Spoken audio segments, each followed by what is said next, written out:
কি বলবে? জয় মাতা দি। শুভ সন্ধ্যা বন্ধুরা। কি বলবো তোমাদের, মুখ চোখ দেখে অবশ্যই বুঝতে পারছো কতটা ক্লান্ত।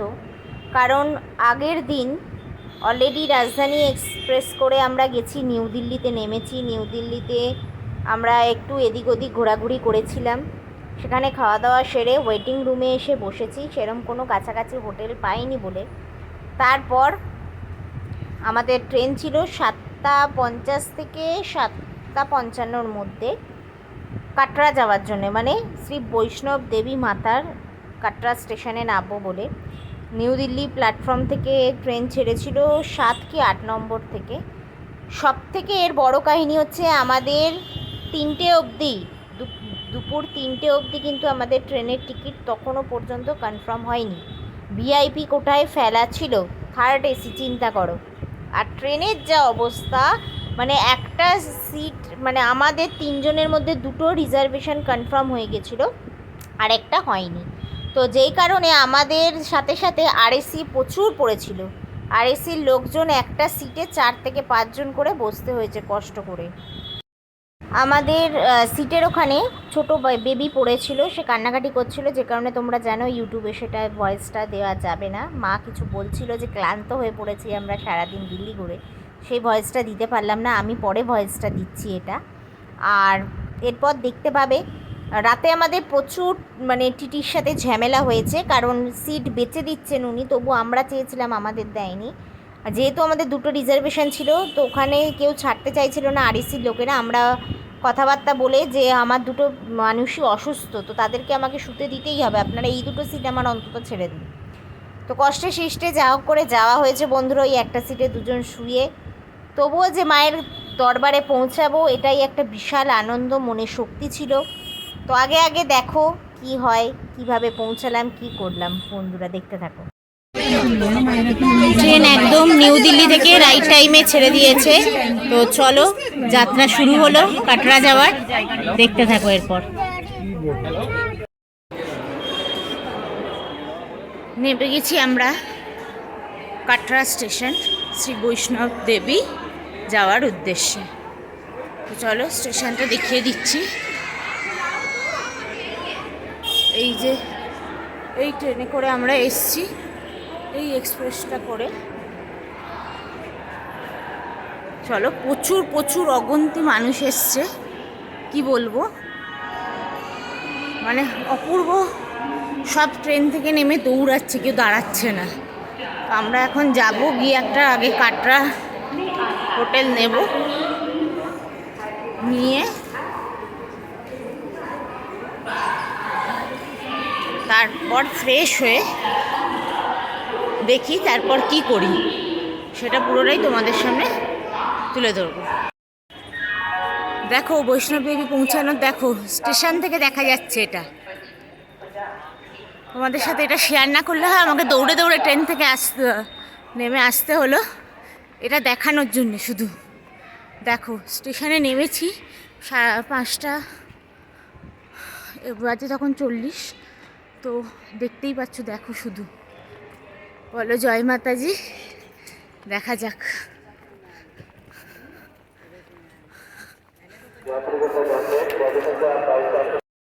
লেখা শ্রী মাতা বৈষ্ণোদেবী কাটরা, দেখতেই পাচ্ছ তোমরা।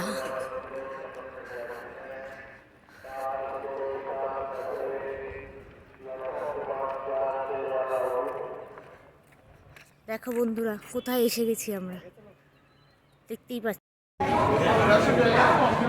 মানুষের ভিড় রয়েছে, দেখতেই পাচ্ছ।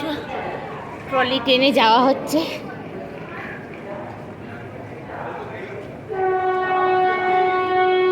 কোথায় পৌঁছালাম দেখে নিয়েছো।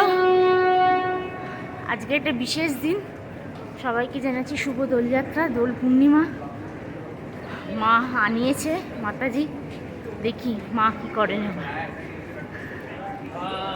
তাই তো মা? একদম। সবাইকে একটু উইশ করে দাও। দোল, হ্যাপি হোলি, শুভ দোল পূর্ণিমা।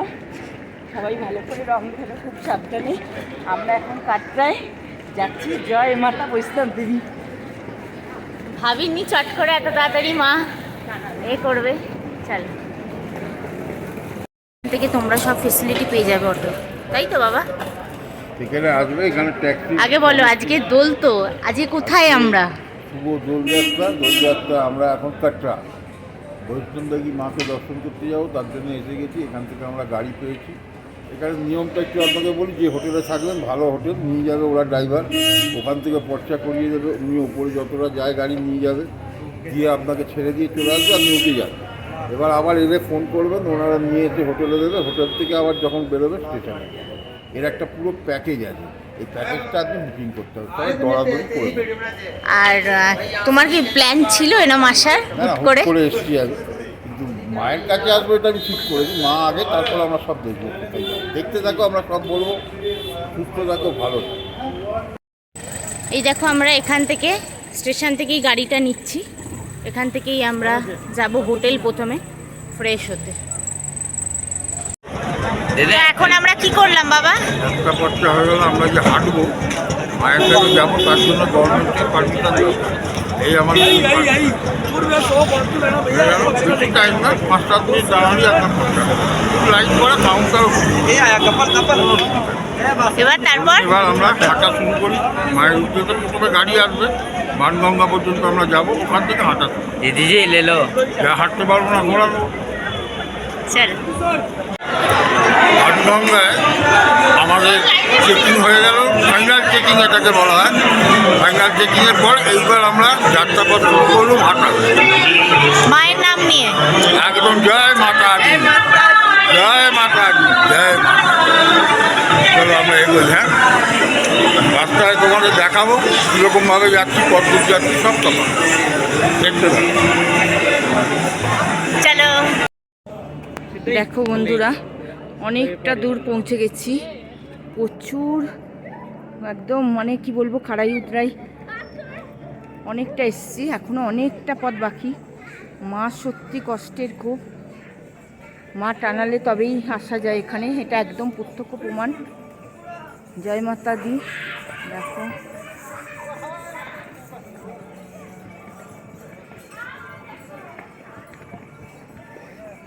অনেকে ঘোড়ায় নামছে, ঘোড়ায় উঠছে, কিন্তু আমরা ঘোড়াও পেলাম না, টাকা দিয়েও ঘোড়া পেলাম না, কারণ আজকে যেহেতু দোল পূর্ণিমা ঘোড়া কম আছে।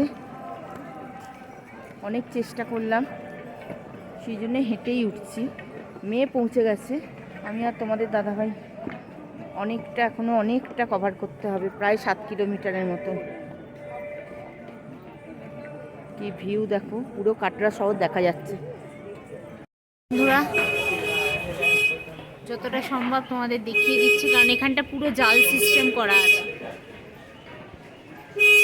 জালের মধ্যে দিয়ে দেখাতে হবে, জাল সিস্টেম করা আছে। পাহাড়গুলো দেখতে পাচ্ছ। মায়ের কাছে যেতে গিয়ে অন্তত মা বাবার জন্য কোনো ঘোড়া পাইনি, কোনো রকম পালকি পাইনি। আর যদি তো হেলিকপ্টার বুক করতে হয় তাহলে অনলাইনের মাধ্যমে করতে হবে, যেটা আমার জানা ছিল না। তো অফলাইনে ওখানে ব্যাটারি গাড়ি বলো, যে কোনো কিছু অফলাইনে কোনো কিছু পাওয়া যায়নি, যে কারণের জন্যে আমি মা বাবার সাথে একসাথে 10টার সময় হাঁটা আরম্ভ করেছিলাম। কিছুটা হাঁটার পর মা বাবা বসতে আরম্ভ করে, তখন আমি মা বাবাকে ছেড়ে মানে মায়ের আর্জি জানিয়ে আমি উঠতে আরম্ভ করি। আমি ঠিক দুপুর 2টোর মধ্যে পৌঁছে যাই বৈষ্ণব দেবীতে, একদম মাতাজির কাছে, মায়ের ভবনের কাছে। কিন্তু বাইরে থেকে মায়ের দর্শন করে নিই, লাইন প্রচুর পড়েছিল, ঢুকতে পারিনি, কারণ ওখানে মোবাইল যাবতীয় সমস্ত কিছু জমা রেখে ঢুকতে হবে। তো বাড়ির লোক ফোন করলে কন্ট্যাক্ট করতে পারবে না, তাই আমি কি করলাম, আবার আমি হেলিকপ্টার যেখানে নামাচ্ছে বৈষ্ণব দেবী যাওয়ার জন্যে, সেখান অবধি আমি আবার হেঁটে চলে আসি মা বাবাকে নিয়ে যাব বলে। তো দেখো মানে বিশাল কষ্ট। আমার মা একটা কথাই বলছে, মা না টানালে আসা যায় না, কষ্ট না করলে কেষ্ট পাওয়া যায় না, কথাই কিন্তু আছে। দেখা যাক মা কী করেন। দেখো তোমরা জানো বাবার প্রচণ্ড শরীর খারাপ, ঘোরার চেষ্টা করেছি, এবার ওই ব্যাটারি গাড়িরও চেষ্টা করেছি, কিন্তু অনলাইন সিস্টেম নেই। সবাই একটাই অনুরোধ করব যে অফলাইনের ব্যবস্থা করুন। প্রচুর মানুষ আসে যারা উঠতে পারে না, কষ্ট হয়, তো তাদের জন্য অনুরোধ। কন্ডিশান দেখতে পাচ্ছ তোমরা কি আছে, তাতেও কিন্তু মনের জোর আজকে এত আর মা ডেকেছে বলে অবশ্যই কিন্তু এসছে আজকে। দেখো এত কষ্ট, কষ্ট মানে তোমরা অবশ্যই যেন 3টে স্ট্রেন্থ একটা ব্লকেজ, সেই পেশেন্টকে কতটা আমরা রিক্সে আছি যে এতটা তুলছি, তো তাও দেখো এসছে, হাঁপাচ্ছে, কষ্ট হচ্ছে। তো কি কিছু বলবে, বলার অবস্থা নেই, পাচ্ছে না, কষ্ট হচ্ছে। তবে বলবো যারা যেরকম বলো কিছু মনে করো না, এতটা ইজি পথ কিন্তু নয়, অনেক কষ্ট করলে তবে মায়ের কাছে পৌঁছানো যায়। প্রখর ঠান্ডা, ঠান্ডা মানে বিভৎস ঠান্ডা। চলো এবার লাইন দাঁড়াবো, তারপর দর্শন যদি পাই, কিন্তু দর্শনে তোমাদের দেখাতে পারবো না, কোনো রেস্ট্রিকশন আছে, কোনো রকম দেখতে পাবে না। এখান থেকে তোমাদের আমি মন্দিরটা আগেও দেখিয়েছি, আবারও দেখাচ্ছি, চেষ্টা করছি, সাদালালের মন্দির। বলো কি বলবে? জয় মাতা দি। কষ্ট হয়েছে খুব, কিন্তু সার্থক। মন্দিরটা তোমরা দেখো, যারা এখনো আসেনি দর্শন করো, মাকে স্মরণ করো, আর যারা একটু সবই জানতো না, কষ্ট প্রচুর আছে, কিন্তু ওই কষ্টকে জয় করে যদি আসতে পারো তাহলে তার ফল হবে। আচ্ছা, ভৈরব বাবার কাছে যেতে বন্ধুরা এই গান্ডোলাগুলো তোমরা এখানে পুরো এটা করতে পারবে, বুক দেখতেই পাচ্ছ, এই যে এই ওপরে যেতে হবে, নিয়ে যাবে তোমাদের বাবার মন্দির। আর দেখো এখন লাইটিংটা জ্বেলে দিয়েছে, মায়ের ওখানে আরতি শুরু হবে, যে কারণে এখন দর্শন সব বন্ধ, যা হবে 7টার পর হবে। এই দেখো, দেখতে পাচ্ছ বন্ধুরা, শোভাটা দেখে নাও, প্রচুর বৃষ্টি হয়েছে, ভিজে গেছি। এখনো বৃষ্টি পড়ছে, আর এটা হচ্ছে রাতের কাটরা শহর। দেখো আলো ঝলমল করছে, কি বলবো, অপূর্ব শোভা, অপূর্ব শোভা, এই শোভার কোনো তুলনা হয় না। এখন এলে পৌঁছলে সবে, ভাল লাগলো? বাহ, এখন খেতে এসছো?